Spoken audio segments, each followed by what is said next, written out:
એવી રીતે એવા લોકો જે ખૂબ જ ગરીબ પરિસ્થિતિમાં જીવતા હતા, તેમની પરિસ્થિતિ ખૂબ જ નબળી હતી. જે માણસો ગરીબ પરિસ્થિતિને કારણે પોતાના મા બાપની પણ સેવા સારી રીતે કરી શકે તેમ ન હતા, એવું તો શું કરે છે જેના કારણે તેઓએ એટલી પ્રગતિ કરી લીધી છે કે તેઓ પોતાના મા બાપને સાથે સાથે આખા ગુજરાતના મા બાપની સેવા કરે તેવા પગલા લઈ રહ્યા છે. મિત્રો, આપણે વાત કરી રહ્યા છીએ ગુજરાતની સૌથી મોટી કોમેડી યુટ્યુબ ચેનલ એસપી હિન્દુસ્તાનીની. આજે આપણે જાણીશું એસપી હિન્દુસ્તાની ચેનલ સાથે સાથે તેમના જે અલગ અલગ બિઝનેસીસ આજે તેઓ ચલાવી રહ્યા છે તેના પાછળનો મૂળ હેતુ અને તે કેવા પગલા લઈ રહ્યા છે જેના કારણે તે બીજાના મા બાપની પણ સેવા કરે છે. એસબી હિન્દુસ્તાની મિત્રો, આ ચેનલની શરૂઆત 2017માં ભરતસિંહ અને બળવંતસિંહ દ્વારા થઈ હતી. 2017માં મિત્રો આ લોકોની પરિસ્થિતિ એટલી નબળી હતી કે તેમના ઘરના પતરા ફૂટી ગયેલા હતા, છતાં તેમની આર્થિક પરિસ્થિતિને કારણે તે પણ તેઓ નવા નખાવી શકતા ન હતા. ખૂબ જ સંઘર્ષમય જીવન તેઓ લોકો જીવતા હતા.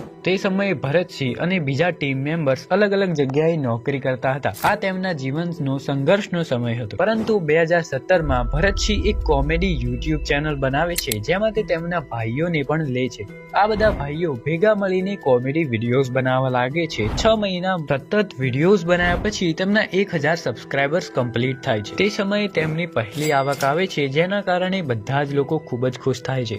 લગભગ 6 થી 7 વર્ષ પછી આજે આ ચેનલ ઉપર 28 લાખ કરતા પણ વધુ સબસ્ક્રાઇબર છે. આજે આ ચેનલ ઉપર સતત કોમેડી વિડીયોઝ અપલોડ થાય છે આ બધા ભાઈઓ દ્વારા. આ બધા ભાઈઓનું જીવન ધોરણ આજે ખૂબ જ સરસ છે પહેલાની પરિસ્થિતિ કરતા. એમની જે 6-7 વર્ષની મહેનત હતી આજે તેઓ સંપૂર્ણ રીતે દેખાઈ આવે છે.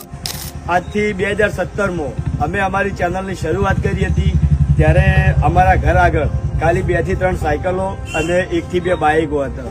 અને 2017ની અંદર અમારા પૂર્વાભાઈ સતી માતાએ અમને એક આશીર્વાદ આપ્યા હતા કે એક સમય એવો આવશે કે તમારા ઘર આગળ સાધન મૂકવાની જગ્યા નહીં રહે. તો માતાજીની દયાથી આજ અમારા ઘર આગળ જેટલા સાધન છે હેડો બતાવતું.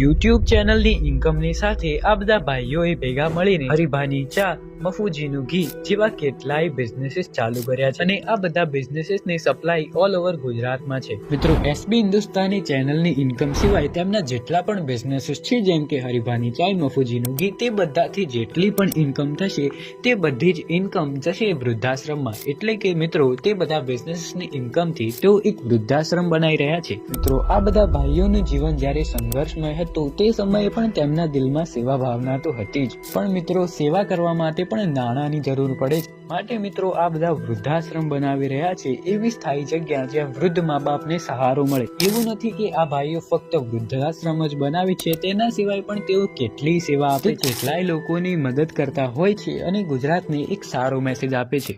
આમ કરવા છતાં મિત્રો અમુક માણસોને તો એવું જ લાગે છે કે આ બધું માર્કેટિંગ છે વધુ પૈસા કમાવા માટે. આ પ્રકારના લોકો મિત્રો એવા હોય છે જેમનાથી પોતાના મા બાપની પણ સેવા થતી હોતી નથી. આ પ્રકારના માણસો જોડે દયા અને સેવાની આશા રાખવી તો નકામી જ છે અને જે પોતે તો કંઈ નથી કરતા પણ જ્યારે કોઈ બીજો કરે છે તો તેને જોઈને પણ તેમને ઈર્ષા જાગી જાય છે. પણ મિત્રો આવા માણસોને નજરઅંદાજ કરી અને આપણે આપણું કામ કરતું રહેવું જોઈએ. ભગવાન આપણા સંઘર્ષનું ફળ જરૂર જ આપશે.